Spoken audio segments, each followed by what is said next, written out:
Welcome to this live. I don't use my phone to do lives very often on YouTube, but I am out and about.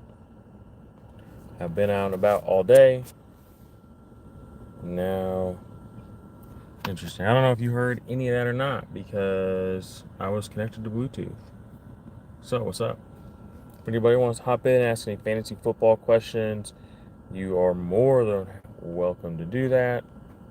Um, and I'll just give you the worst advice you could probably ever have. No, I'm just kidding. So what does all this stuff do?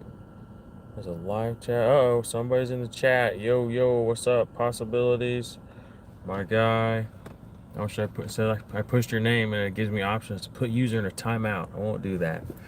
Hit me with a fantasy football question. Let's get the algo recognizing some of these words. Football, fantasy, money, sports betting, you know.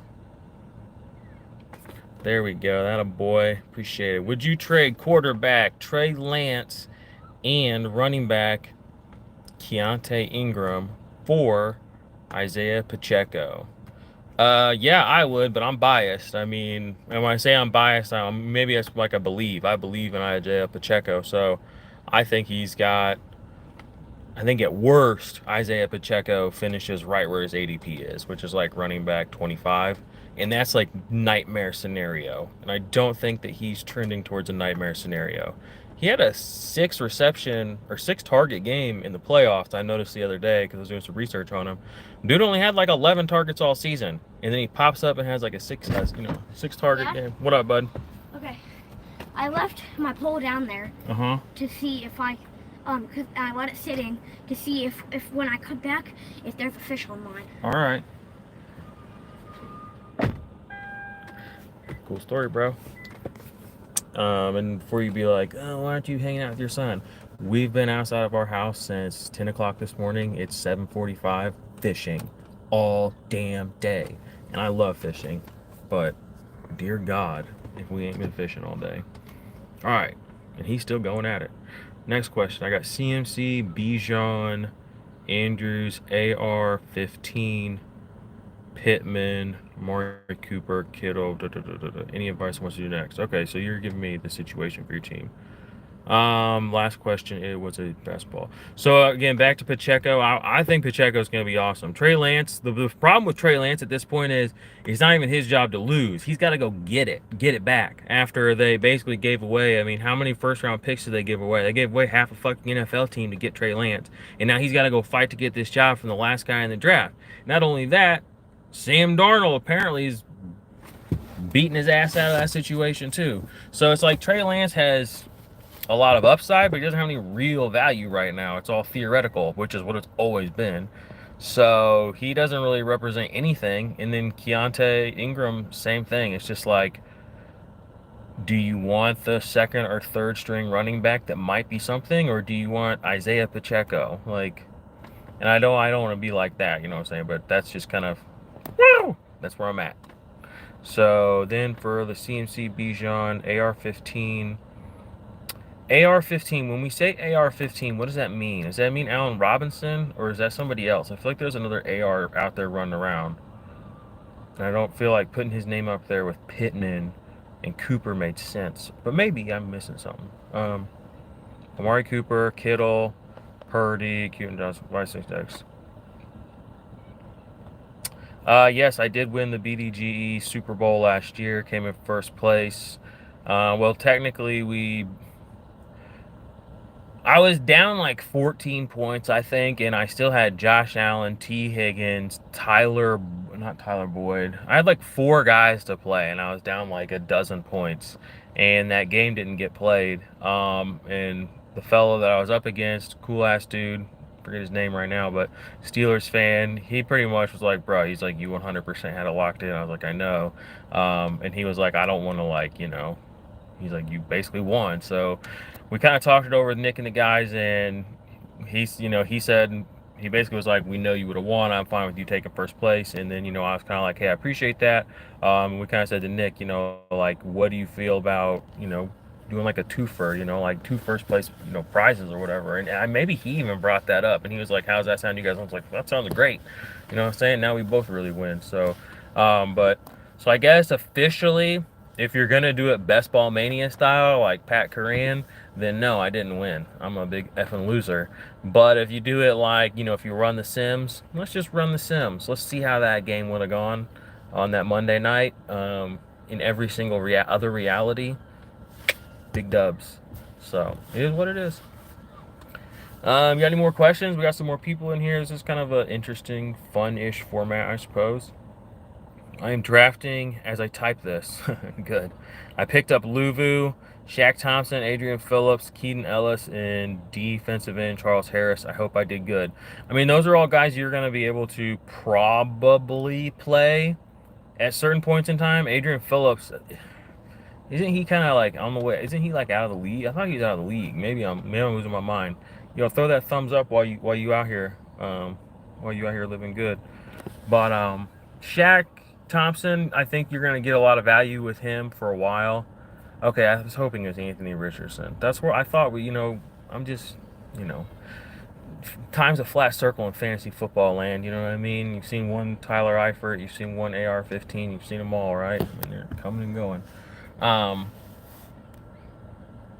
Luvu blew up last year, but I have concerns. Like, I don't trust it personally. I've seen a lot of people like spending up for him in Dynasty, like in drafts and stuff. Gives me big Denzel Perryman vibes. I mean, he was great while he was great, but you can't just you can't ride that forever. You know what I mean? Like, you had to pick him up off waivers, and you got the good stuff out of that. Same with Luvu. Maybe he will end up being something long term. Maybe he won't. But I wouldn't put too much stock in him. Smash that like button for your boy. Yeah, that's right. Hey, hit me with those comments. I'm literally just sitting here in my car, y'all. I got time. So if you have a fantasy football question from somebody who will not look at you and be like, "I'm not a fantasy expert," I'll say I'm an expert. But I mean, that doesn't mean I'm any better than you. That just means I spend way too much time researching, living, writing, reading, watching football, and fantasy. You know what I mean? Man, the sun is literally coming right at you. You guys can kind of see the park out in front of me, can't you?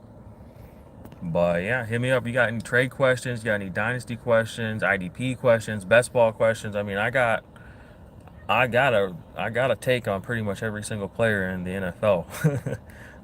Whether it's right or wrong, I don't know about all that, but the thing about the wrong takes and the bad takes that everybody has, the ones that really are valuable, is nobody circles back to them, because there's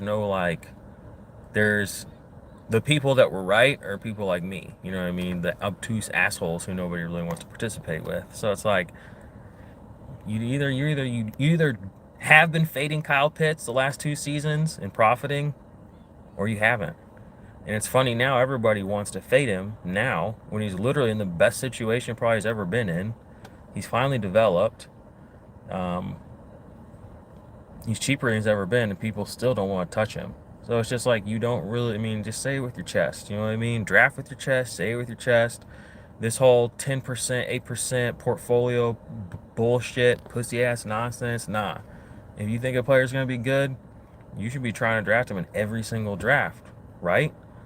And again, I'm a person, I'm a layman. So if you're like a finance bro and you're trying to rig the system and do some stuff like that, we aren't the same. And I'm fine with that. There's probably somebody out there. Go hang out with Mason Dodd. There's your guy. Love my dude Mason. But Mason's the same way though. He drafts with conviction. He drafts with conviction. So I don't know. Maybe that was actually kind of a bad example of somebody who's like a finance bro. He just wears the shirt, and he has the tie on. All right, I'm doing my first best ball draft.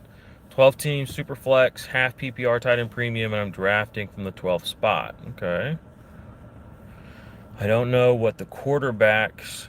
I didn't know that the quarterbacks would go fast as fuck in super flex. Yeah, feel bad for you not knowing that. It's kind of, I would say, common knowledge. Not common knowledge, because you do see some drafts where people are like, well, I don't want to take a quarterback in the first.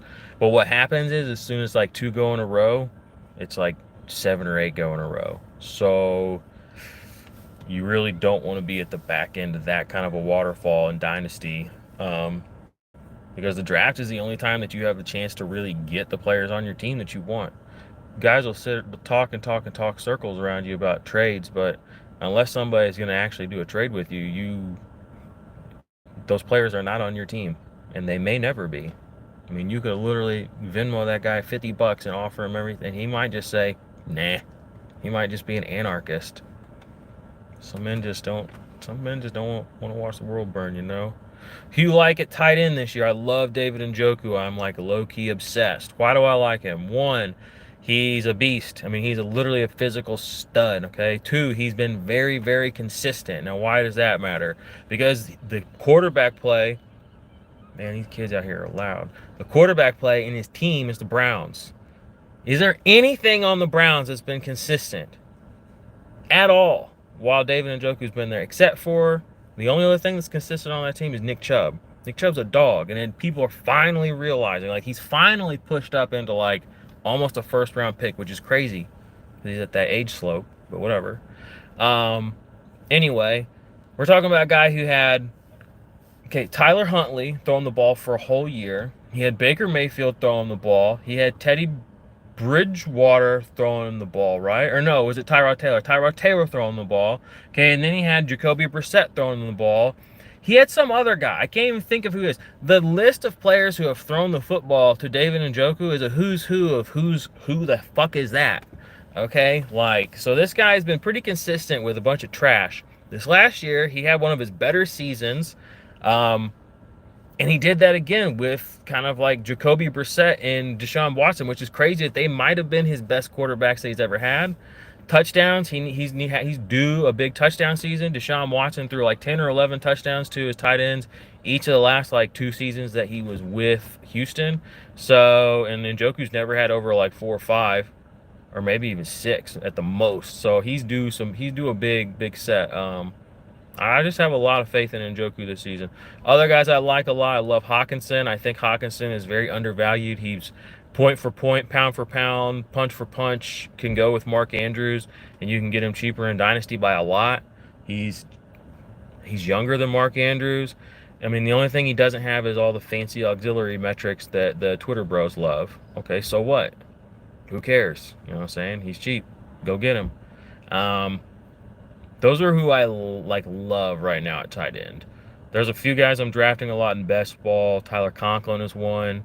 87 targets 2 years ago with Joe Burrow. Goes to the Jets. Immediately gets another like 87 targets with the combination of Mike White, Zach Wilson, Joe Flacco. All those guys are atrocious, whatever. He was still part of the team. He was part of the pass-catching repertoire. And Tyler Conklin, you know, he's not nobody. Go watch him play. He knows how to catch a football. So now he gets Aaron Rodgers, who we know will get the team down there, you know what I'm saying? And we know he'll throw to the open man. Now, it'll probably be Garrett Wilson a lot, you know what I mean? But Tyler Conklin, I mean, if I was Tyler Conklin, I mean, I don't know what the prop bets on Tyler Conklin touchdowns are and all that, but I would be checking those out if I was y'all. I know that it's easy to be like, oh, the Brady, you know, or not Brady, Rodgers, he doesn't throw the tight end, but that's great. You can say that all you want.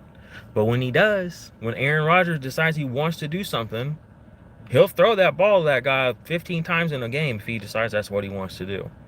So in best ball, that's what I'm looking for. I want a guy who's better in best ball. And guess what? If Tyler Conklin gets 4 targets, 5 targets a game, he's just like every other tight end that went probably 10, 15 picks before him. So, would you hold on to Damar Hamlin? Yeah, I would. I mean, look, here's what happened. Man, I gotta be careful how I speak right now because I don't want to sound cold.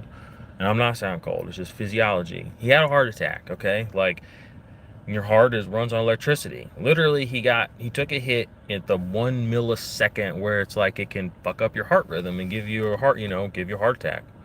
I mean, he's a young dude. He's 21, 22. His heart's very healthy. He has a very healthy heart. He's a professional athlete. That was a freak incident. I think that it's literally going to come down to if he plays tentative or not, if he changes kind of how his play is. I don't think he will, kind of based on. I can't speak to this, I mean, this is all this isn't, PFF won't give you can't go PFF and figure this one out, filter through that. But he's young, I mean, you remember, I mean, I don't know how anybody watching this is, but I mean, you remember being young. You were, maybe some of y'all still are, but you remember being 18, 19, 20. I mean, you could just no sleep, going hard, working out, doing the whole bit, and you could do things then that if you tried to do now that would probably literally kill you. And he's a professional athlete, so I just have to think that it's going to be more of a mental thing. So as far as all that is concerned, here's what we know: the Bills fuck with the guys they fuck with, so he's going to be a Bill for a while. 2, both the Bills safeties getting up there in age. And they drafted him to be that guy, and he looked pretty good last year. I mean, he was an IDP, not like a superstar, but he was definitely useful in IDP like a lot last season, a lot when Micah Hyde went down, and even after sometimes. So I would hold, yeah. You helped me win Dynasty. Hey, you know what? You're welcome, and happy to do it. I'm not saying that like, no, look at me. I'm like, literally, like, that's what the fuck's up. Like, it's all for one and one for all, kind of. You went out there as an extension of what we do here. Who is a player you can't leave the draft without? Kenneth Walker. And you know what? I saw the Pete Carroll blurb today about, what a complete football player Zach Charbonnet is. And literally it's Pete Carroll, y'all. What that should do is rocket Kenneth Walker up to the moon. That's what it should do. Okay, if we are honest about what we know about Pete Carroll, who just talks a lot of nonsensical stuff. I mean, he's loving to death, but like, it's still Pete Carroll. I mean, he's probably never seen a better football player in his life than Zach Charbonnet. You know what I'm saying? And that's fine in that moment if he wants to say that. But Kenneth Walker, I seen it. You know what I'm saying? It's like that scene from Pineapple Express. I seen it. I watched it happen, okay? And I know how the fantasy community is. I know how people be in their feelings. I mean, he was running back 1 or 2 for like a couple of weeks in Dynasty, and now he's like running back 12 or something. What are we doing? Come on. So I'm still buying. Hand over fist, Kenneth Walker. How you feel about Darren Waller?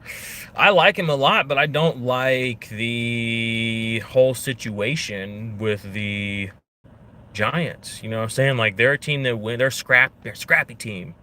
But I mean, what does that mean? That means everybody getting scraps except for Saquon. That means everybody's going to get 40 or 50 yards and a quarter of a touchdown, and ain't nobody gonna have no fun but Giants fans. You know what I'm saying? That's kind of how I feel. I mean, I feel like a high-end projection for Waller this season would be like 800 yards, maybe 8 touchdowns. Like, if he had like 80 receptions, 800 yards, 8 touchdowns, I feel like that would be kind of good for him. That's kind of where you would be looking for. So, but if that's good, you have to remember the possibility that he has a bad season or things don't go his way. So if that's what good looks like, then suddenly his bad season's looking a lot like a very, very average, typical, tight end. 500 yards, a handful of touchdowns. I'm gonna go play on the playground. Where's your bucket and where's the fishing poles? You need to go get them, bring them up here before you do that. I did one more cast. It's still sitting out there? Yeah, like I Okay. did one more cast. All right.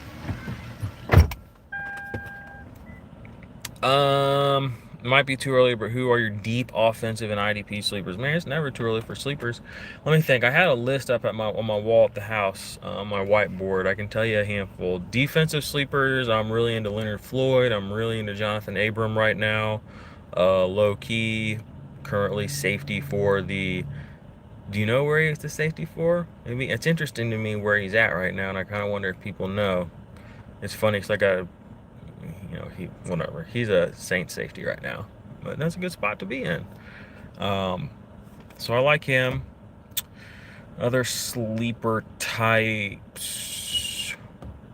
I don't know. My sleepers are like, I just like the guys that, I like a lot of guys that people are kind of over now. You know what I mean? Like Zaven Collins. I had somebody ask me like Zaven Collins or another player on Facebook, and I was like, the other player, I was like, who is this? Like, he's just a potential breakout candidate. I think it was maybe like Ernest Jones or something. I don't dislike Ernest Jones, and that might be a wrong quote, but it's just like Zaven Collins was kind of a beast last year. So, just because he wasn't an absolute superstar doesn't mean we need to kind of ignore him.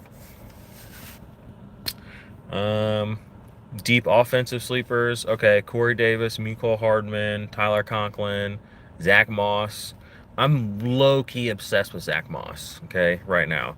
Dude had 90 touches last season, 90-plus touches last season, same as he had the season before, and he didn't even play, but, like, I mean, they sat his ass on the bench. Not even like in the active bench, like you are in the game bench for like 7 games last season. He still basically matched his fantasy production from the season before with the Bills, which when I saw that, I was kind of like, okay, so what do we know about Jonathan Taylor? Well, we know he runs the ball a lot. We know he has been dinged up, and we know that this coaching staff has been up and down, back and forth, side to side. So Zach Moss has value, period. Like, and the fact that he is free, I mean, you can get him with the last pick of every single best ball draft you do. You can get him for nothing in Dynasty. I'm sure he's probably on waivers in Dynasty. He shouldn't be, in my opinion. So there's a super deep sleeper for you that nobody wants to. Oh, what happened? If you didn't believe in Zach Moss 2 years ago, most broken tackles, PFF, #1 running back, you were an idiot. So it's like, now what are we doing? Like, he's free. Oh, man, you can see yourself in that reflection. All right, where we at? What redraft strategy do you like this year? Robust RB, zero RB, or just best available? Man, I don't really go into a draft with a set strategy. I just try to get my guys. You know what I mean? Like, and I'm very much like, people will be like, oh, well, should I take him or him? And I'm like, well, one, it's not either or, because you're not taking 2 cupcakes off a cupcake platter and they're the exact same. You know what I mean? It's not like one's going to get you 200 points and one's going to get you 200 points. Who's going to get you the actual points? In the draft, it might feel like that. But there's players all the time, 2nd, 3rd, 4th round. You'll pick a player and you'll be like, well, and you go back and be like, man, if I would have taken him, my whole season would have been completely different. I'd have won. So, I'm not like robust running back or whatever. I'm like, if the guy that I like is here, that's who I'm taking. You know what I mean? In the 1st round, like, I will never, ever take Cooper Kupp. I don't care. In the fantasy community, it's taking a while to come around. They had him like wide receiver 3. Now he's like down to 4 or 5. I'm like, I've had him down at like 3 or 4 or 5. I think I've had him at 5, like, all off season. And I got hate for that earlier in the off season. I was like, y'all catch up later. I mean, if you want to overpay for Cooper Kupp, that's your prerogative. I don't give a shit, personally. So I have 0 Cooper Kupp. And I'll overpay for A.J. Brown. Why? I don't know. People just not realize he had 1,400 yards last season with a quarterback who only threw like 3,700 yards. Like, that's... I mean, I don't even... Some things it's just like, you just either see it or you don't. You know what I'm saying? So, I don't know. I don't really follow a strategy per se. I just get my guys, In the 2nd round, I love Waddle. I love Saquon. I'm okay with Nick Chubb. But I mean, like, those are the guys that I'm really trying to get. Like, you can see how, like, my brain, like, I can't even figure out who else is in the 2nd round, because that's like, I just take Saquon if he's there, or I just take Waddle if he's there. And like, if those guys aren't there, I'm trying to think, like, who's usually around. Maybe T. Higgins, but like, even T. Higgins, like, I feel like he's almost floated up some, and I got a lot of him earlier. So I pretty much just go in on Waddle. Who's my other 2nd round guy that I draft a lot? Can't think off the top of my head. What are your thoughts on Bobby Okereke? I think that the fantasy community writ large is a little too excited about him in Dynasty. Like, he's going to be good. Like, he'll be a linebacker 1 multiple weeks, probably fantasy season as a linebacker 2.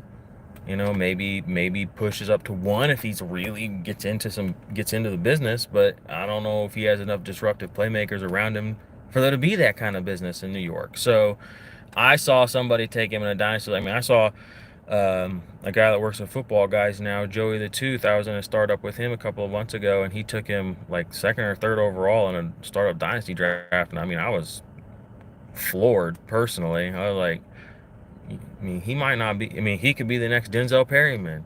You know what I'm saying? Like, he could be the next whoever. So I don't know. But the thing is, he was one of my big sleepers 2 years ago. Go back, check out on the channel. Love him. Still like him. 2 years ago. I was in on EJ Speed last year. Didn't work out. All right. Y'all bringing those questions in now hot. I appreciate it. Thank you. Hit that like button too. Smash the like button. Get that algo hot. Linebacker Caden Ellis. I don't really have any deep, profound thoughts on Caden Ellis. You're actually the second person who's brought him up recently to me. I'm just kind of meh. You know, I mean, he's not somebody I'm like targeting. Kadarius Toney on your list of guys. Yes, I am targeting the shit out of Kadarius Toney. You know what I'm saying? Like, it's just do it. I'm not even gonna get into it. Just do it. If he doesn't get hurt, he's gonna be amazing. If he does, guess what? He got hurt. Big whoop. At least you're not the dumbass sitting there with your dick in your hand while Kadarius Toney's running circles around you on somebody else's team. Is it normal in best ball superflex to draft ID players in the 7th and 8th rounds? Yeah, it's a good spot. You know, I think that's a good spot to start. Yeah. Not much else to say there. Lunch Table Legend, what's good? Micah Parsons, Defensive Player of the Year, enough said. Is that a thing? Did that happen? That didn't happen. That's not real. What are you talking about? Let me see. Let's go backwards here. We got Nick Bosa. We got TJ Watt when he tied the NFL sack record while he was injured all season. And then there was, did they give another freebie to Aaron Donald? I think they did. They like giving him freebies. It's so funny because I was listening to a show, I don't know, some random podcast, and they were like, the Rams defense is total dog shit. And I'm like, it's literally the same defense it's been for a while now, minus, you know, Leonard Floyd, who none of y'all even knew who the fuck he was, so don't even come at me with that, and Jalen Ramsey, who, I mean, Jalen Ramsey, the dog, I'll give you that. But it's like, it's not like this defense has been completely overhauled all of a sudden. You know, your best defensive player in the whole league is still there, apparently. Tremaine Edmonds, dog season incoming. Yeah, let's hope so. I mean, he's been very much, I wouldn't say dog, he's been much more of a cat than a dog, I would say, with, you know, making all the right moves, you know, pouncing where he needs to pounce, shall we say, with the Bills. But, you know, now he's with the Bears. I would like to see a dog season. Let's hope so. I don't have a lot of Tremaine Edmonds I don't think I have any Tremaine Edmonds, now that I'm thinking about it, in any of my dynasty teams at all. So, there you go. Can you share your thoughts on running back Dennick Prince, Kansas City? Yeah, I have none. He sounds like a great kid, and he'll be real fun on the practice squad. I'm not trying to dig through the garbage, you know what I'm saying? Like, I've actually lived a life where I've eaten out of trash, like the trash can before, gone dumpster diving, like, and not just for like stuff, but like, you know, to survive to a degree. I don't have to do that in fantasy football. I don't have to, you know what I'm saying? I don't care about Michael Carter or Israel What's-a-Butt. I don't have to care about those guys either. And Mr. Prince, sure, he's a great kid. I didn't give a shit about Isaiah Pacheco until like week 6 last season. People were like, what do you think about Pacheco? Everybody's gassing him out in the fantasy community. It's like, I don't give a fuck about Isaiah Pacheco. Now I'm his biggest fan. You know what I'm saying? Like, he burned a lot of people early in the season. I saw people starting him week 1. I was like, I've never even heard of this guy, and you're playing him week 1? Are you on drugs? And I mean, if you are, I mean, get better ones. You know, get ones that make you smarter, not stupider. Jalen Petrie, Pro Bowl season incoming. Hell yeah. Honestly, it's hard not to, like, be quietly acquiring Houston pieces right now.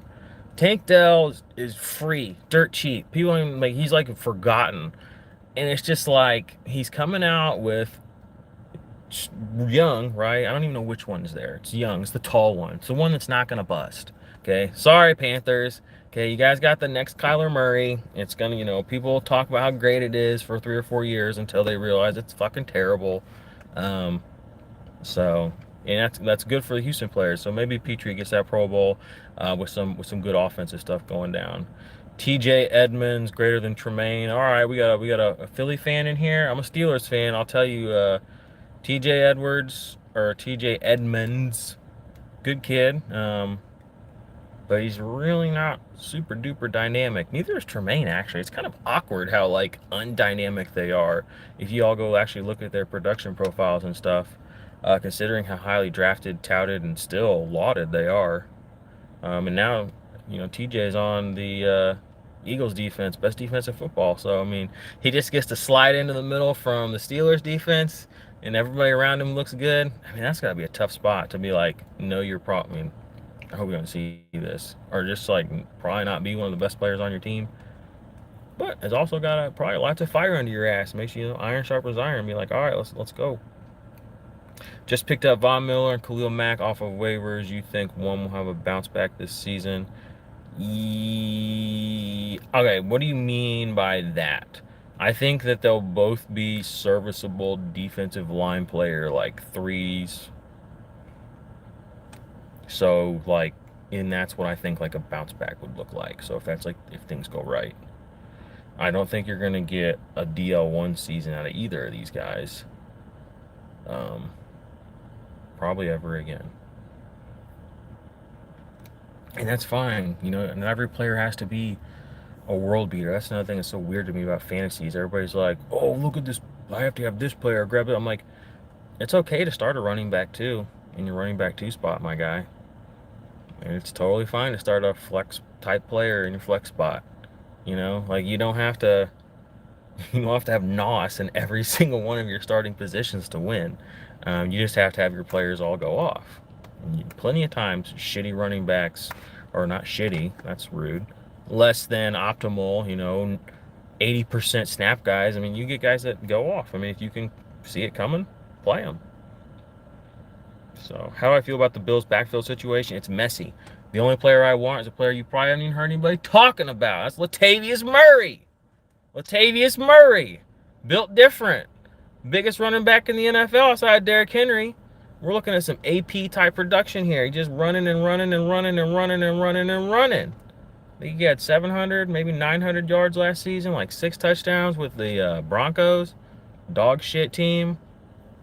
Y'all can just keep screaming and hooting and hollering about Ramondre Stevenson and James Cook and all that. That's wonderful. I'll just scoop me up some Latavius Murray, dirt ass cheap. I'll get his better than James Cook production. I would almost bet my life that he scores more points than James Cook this season. Tony Pollard expectations for this year, lower than yours and everybody else's. I think best case scenario, he's like running back 12. No, best case scenario, he's like running back 8. That's best case. Okay. Your favorite mid-round wide receiver target this year? Mike Evans. I mean, it's weird that Mike Evans is a mid-round wide receiver target, but here we are. I mean, you're in round 7, 6, 5, 6, 7, 8. Sometimes he's laying there. Kadarius Toney, same thing. And it's not, again, it's like you're drafting Mike Evans as your wide receiver 4 in many cases. Like, that's like, it's not complicated. Do it. Draft Mike Evans. Ta-da. Oh, where am I? I see his bucket. Oh, I'm about to have to get out of here. Y'all starting to finally get dark. I'm about to head home. What do you think about the Lions defensive end? Man, Aiden Hutchinson's a beast. Beast. My wife's calling me. Whoops. Beast. As far as who goes on the other side of him, I'm not real sure. They still have Okwara maybe, and there was somebody else. I feel like somebody just came back from injury towards the end of the season, but I don't know. I'm a little behind on my Lions. Domain Clark or Carl Gardnerson. I'm not really digging either of those, honestly, my guy. If I had to pick one, I'd probably go Clark. Man roster league. I don't know what that means. Rachaad White expectations. I mean, I don't see why. Rachaad White to me feels. I mean, like he feels like a carbon copy of Tony Pollard. He's gonna get thrown to. He's gonna get the work. We kind of seen him be explosive, but we've kind of, the teams are kind of like, going through flux, transition, whatever you want to call it. So it's like I kind of view him like that. And I can get him so much later than Tony Pollard. It's like insane to me that people are drafting Tony Pollard borderline as a running back one.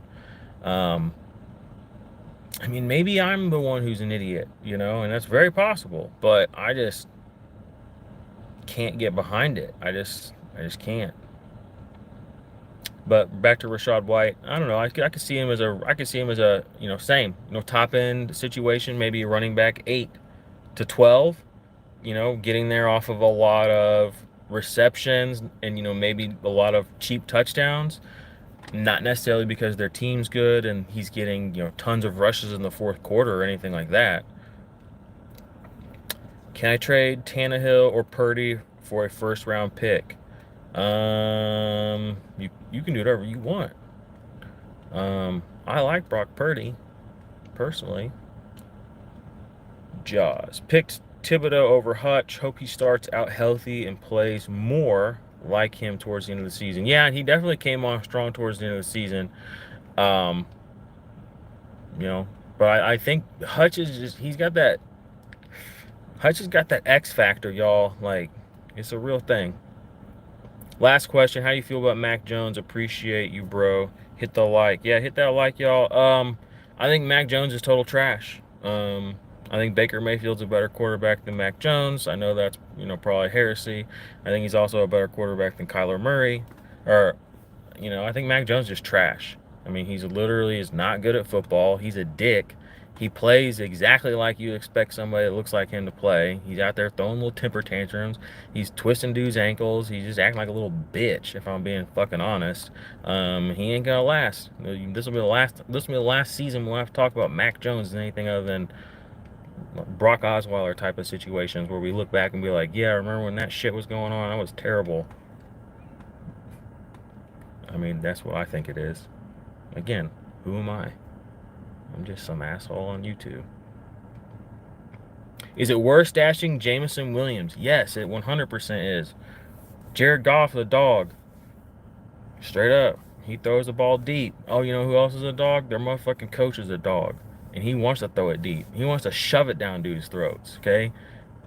I can't wait for the Lions to not be in close games. I can't wait for them to be ahead like a score with a quarter left and Jared Goff just uncork like 2 or 3 45-yard tutties and they're just like, fuck you and fuck everybody that didn't believe in us. I'm ready, okay? And that's the kind of guys they got on that team. They aren't going to be like, oh, let's win a nice game. No, they're going to be like, pour it on. And guess who's going to be a big part of the pour on part? Jameson Williams. Okay, look at this new toy. And by the time he gets on the field, team's probably going to be humming. They're going to do like the Chiefs did with Kadarius Toney. They'll probably play him like 50 snaps and somehow he'll end up with 10 touchdowns. Bet. All right, y'all, for real, I will literally just sit here and yak my fucking head off all day. I do appreciate everybody that stopped by. This was kind of fun. Maybe I'll do some more stuff like this in the future. This sort of format, the up and down versus the side to side. But yeah, be real, be cool. Subscribe to the channel. Fantasy Football's what's up. Yeah, share this with a friend, family member, your loved ones, all that. I don't even know how to turn this thing off, y'all, so just bear with me. All right, there we go.